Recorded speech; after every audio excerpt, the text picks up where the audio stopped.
বিশ্বের জীবিত জায়ান্ট পান্ডা ট্রিপলেট মংমেং, খুখু এবং শুয়েশুয়াই তাদের 10ম জন্মদিন উদযাপন করেছে।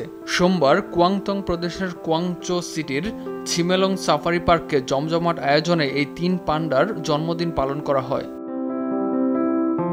পার্ক কর্তৃপক্ষ পান্ডাদের জন্য বিশেষ মুখরোচক খাবারের আয়োজন করে। জায়ান্ট পান্ডার যমজ শাবক জন্ম দেওয়ার সম্ভাবনা 50-50, কিন্তু তাদের ট্রিপলেট বা 3 সন্তান একসঙ্গে জন্ম দেওয়ার ঘটনা খুবই কম। 2014 সালের অগাস্ট মাসে সারা বিশ্বে জায়ান্ট পান্ডার মাত্র 3টি ট্রিপলেট জন্ম নেয়। ছিমেলং ট্রিপলেট হল বিশ্বের একমাত্র জীবিত ট্রিপলেট।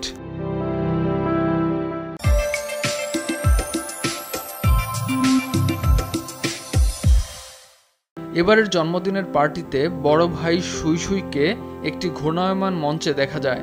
ছোট ভাই খুখু একটি ট্রেনে চড়ে। ওই রাইডে তার খাবার দেওয়া হয়েছিল। বোন মেংমং গত মাসে একটি শাবকের জন্ম দেয়। তাকে আরামে ঘুমাতে দেখা যায়।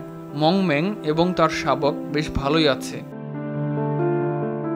এই শাবকটি হল China conservation and research centre for giant পান্ডায় জন্ম নেয়া প্রথম পান্ডা।